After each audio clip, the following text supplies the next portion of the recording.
President Trump is deploying 2,000 National Guard troops to California amid protests over his immigration raids. Just the latest huge development in a week that saw the president having a big falling out with the person who was his closest political ally, the richest man in the world. Here with me now is another Trump close ally, Republican Senator Markwayne Mullin of Oklahoma. Senator, thank you so much for being here. Starting with what's happening in California, thanks for having me on. Thank you. The last time the National Guard was federalized was 1992 during the LA riots. Then it was done at the governor's request. In fact, the president hasn't unilaterally federalized the National Guard since LBJ sent troops to Alabama in 1965 to protect civil rights marchers. That's according to the Brennan Center. So my question for you is, why does this situation justify the president bypassing California's governor entirely? Well, you got two issues here. You have a very weak, lawless, bleeding governor in Governor Newsom, who's not enforcing the nation's laws. And then you had a Biden administration for the last 4 years that didn't enforce our immigration laws, which is why we need to pass this one big, beautiful bill so we can secure our border and focus on getting these illegals out of the country. Regardless of what they may be doing right now, they entered the country illegally, and therefore they are illegal and they are criminals and they need to be deported. And I don't know why a governor would want to try to protect illegal activity inside his state. And the president has made it very clear. If the governor or the mayor of the city isn't willing to protect the citizens of his state or the city, then the president will. The American people elected him to restore the law and order back to our streets, and that's why murders are down. That's why people are optimistic today about the future of our country, and that's why we need to continue this step by passing one big, beautiful bill. Senator, the L.A. County Police say that they have it under control, and Governor Newsom says sending National Guard. Right? Governor Newsom says that the National Guard, at least sending them, is purposely inflaming and will only escalate tensions there. Well, words are cheap, especially when you got video. And so you asked me, did it look like it was under, or I'll ask you, did it look like it was under control?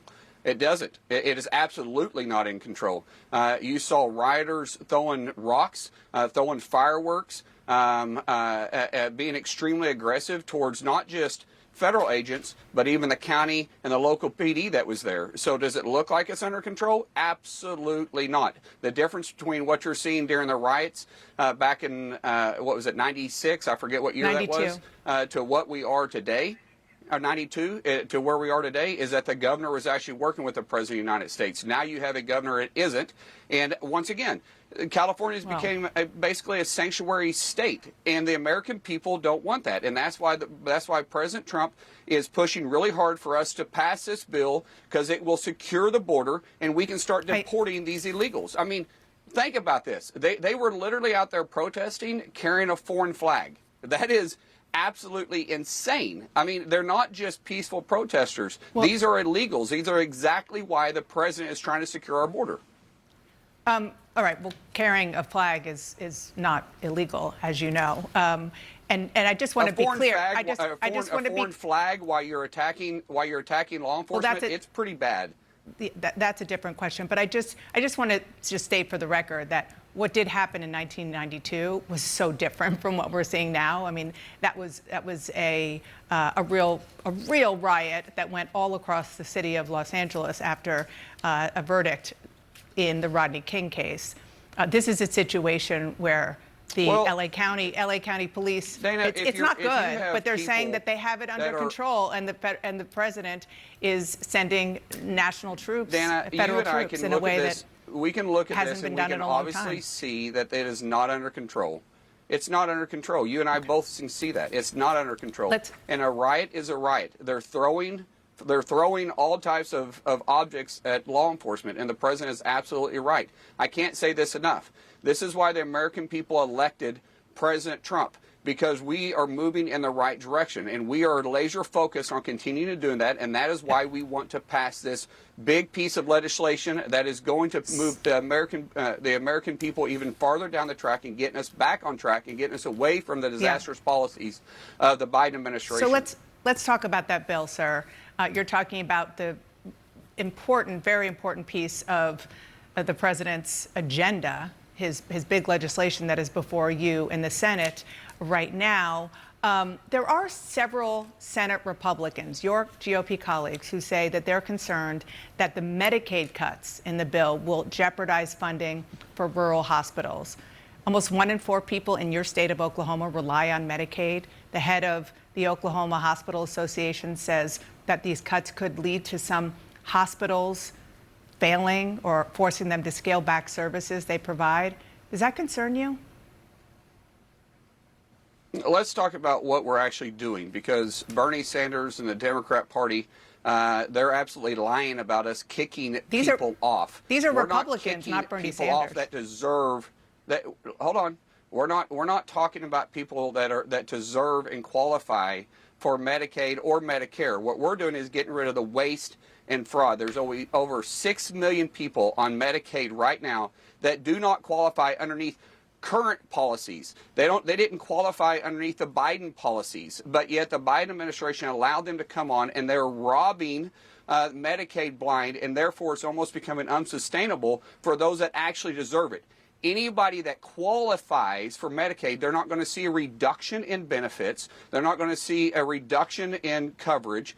All we're doing is removing the people that are frauding the American taxpayers out of health care. That's it. And no one can say anything different. President Trump has made it very clear we're not reducing or cutting Medicaid benefits. But, Senator, a lot of Republicans have said the same thing. We're removing the waste and fraud. Senator, I'm sorry, a lot of Republicans who you serve with, who are like-minded in many ways, they don't agree with you. They're reading the same bill and they say, we believe that there are people in our state who will get hurt because of these cuts. They will get kicked off of Medicaid, or at least their benefits will be diminished.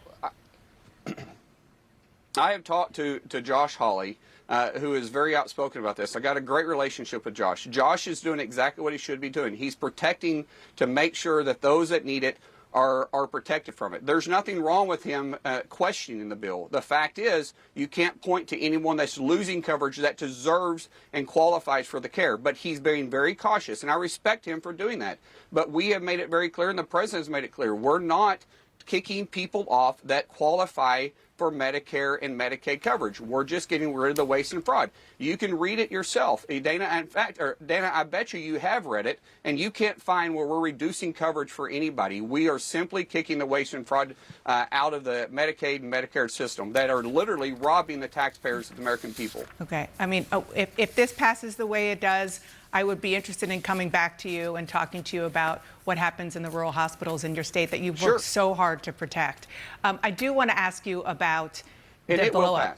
I want to ask you about this blow-up between President Trump and Elon Musk, the world's richest man, the president of the United States, trading insults online, kind of like teenagers.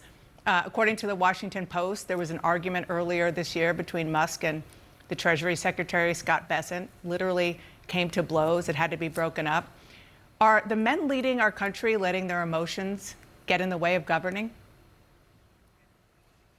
Well, first of all, Dana, as a former professional fighter, I've learned a long time ago, don't get between two fighters.